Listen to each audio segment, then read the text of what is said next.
नई दिल्ली में जमात इस्लामी हिंद की जानिब से प्रेस कॉन्फ्रेंस का इनेकाद किया गया है। हमारे साथ प्रोफेसर सलीम इंजीनियर साहब हैं। सलीम साहब, बिहार इलेक्शन को लेकर सबसे पहले हम बात करेंगे कि बिहार का जिस तरह से अभी तारीख़ करीब है इलेक्शन की, तो किस तरह से आप देखते हैं? देखिए, बिहार का इलेक्शन पूरे देश की निगाहें उस पर हैं और बिहार में जिस तरह का माहौल बनाया गया और बनाया जा रहा है, और अभी पिछले दिनों वहाँ हिंसा भी हुई है, पॉलिटिकल मर्डर भी वहाँ हुआ है, तो उससे एक किस्म के डर का माहौल पैदा करने की और एक नफ़रत का माहौल पैदा करने की कोशिशें भी शायद हो रही हैं। तो बिहार की जनता से हम इस मौके पर यह अपील करते हैं कि वो पूरे तौर पर अपने वोट का इस्तेमाल करें और पॉलिसीज़ के आधार पर करें। जो लोग विकास कर सकते हैं बिहार का, जो लोग रोज़गार फराहम कर सकते हैं, जो लोग आपसी भाईचारे और प्रेम और मोहब्बत को बढ़ाने का काम कर सकते हैं और बिहार में लॉ एंड ऑर्डर और कानून व्यवस्था को मजबूत करने का काम कर सकते हैं, ऐसे लोगों को लाने की कोशिश करें। जो लोग समाज को बांटते हैं, समाज में नफ़रत फैलाते हैं, समाज को भावनात्मक और इमोशनल इश्यूज़ पर समाज में नफ़रत फैलाने की कोशिश करते हैं, ऐसे लोगों को वो सरकार में सत्ता में आने से रोकें। ये हमारी ये अपील है बिहार की जनता से, सब समुदाय के लोगों से। सिर्फ मुसलमानों से हमारी अपील नहीं है, बल्कि सारे समुदाय के लोग मिलजुल कर अपनी ज़िम्मेदारी को निभाएं। तो आप उनको किस तरह से निशानदेही करेंगे, ऐसी पार्टियों को जो पार्टियां जो नफ़रत फैलाने वाली हैं या जो सांप्रदायिक हैं? हमें निशानदेही करने की ज़रूरत नहीं है। अब बिहार की जनता और पूरे देश की जनता अच्छी तरह जानती है, समझती है कौन लोग हैं जो किस एजेंडा पर काम कर रहे हैं, और हमें पूरा भरोसा है कि बिहार की जनता अपने विवेक और अक्ल से और फैसला करेगी। अच्छा, एक बात है, बिहार के इलेक्शन में बार बार जो देखी जा रही है सांप्रदायिक जिस तरह के बयानात आ रहे हैं और कहा जा रहा है कि नमक हरामों को वोट मत करना, ये मुसलमानों को जो बात करते की गई है, आप क्या कहेंगे? देखिए, यही मैं कह रहा हूँ कि जो लोग नफ़रत की भाषा का प्रयोग कर रहे हैं, जो लोग घृणा फैला रहे हैं, जो समाज को बांटना चाहते हैं, जो मुद्दों पर काम नहीं करना चाहते, जो मुद्दों से भटकाना चाहते हैं, जो असल जो समाज के जो जनता के इश्यूज़ हैं उनसे हटकर लोगों को भावनाओं में फंसाकर या भड़काकर जो है वो सत्ता पर काबिज होना चाहते हैं। बिहार की जनता ऐसे लोगों से, ऐसी पार्टियों से होशियार रहे। आपने यहाँ आज एसआईआर की बात की एक बार फिर, क्योंकि बिहार एसआईआर के बाद अब 12 राज्यों में 12 रियासतों में जो एसआईआर लाने को कहा जा रहा है, किस तरह देखें? बिहार का जो एसआईआर हुआ है वो बहुत बड़ी एक हमारे सामने मिसाल है नाकामी की, कि ये कितने गलत तरीके से हुआ है और गलत मकसद से हुआ है।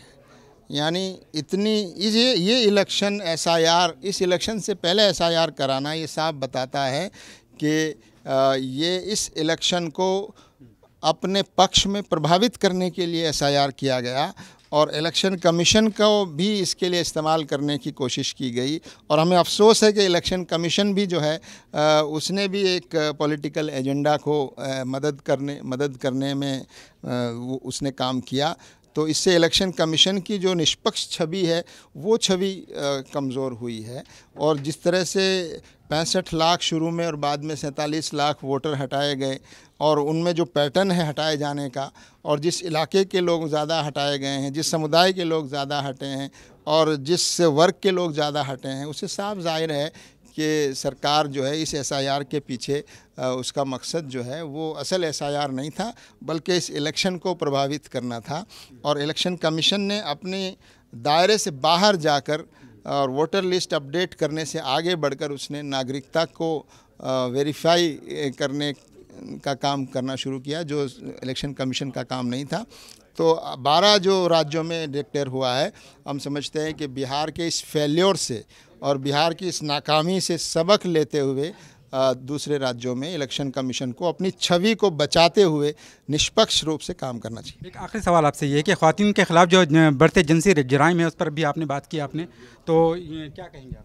क्या बताया आपने? ख़वातीन के ख़िलाफ़ जो देश में एक बार फिर से दिखाई दे रहे हैं, हमें जिनसी जराइम बढ़ते चले जा रहे हैं, एक तरफ इलेक्शन चल रहे हैं, दूसरी तरफ ये जो वाक़यात सामने आ रहे हैं, क्या कहेंगे? इसमें 3 बातें हमने कही हैं। एक तो सख्त कानून हो और फास्ट जो है इंसाफ हो और पीड़ितों को जल्दी न्याय मिलना चाहिए, ऐसी प्रक्रिया हो।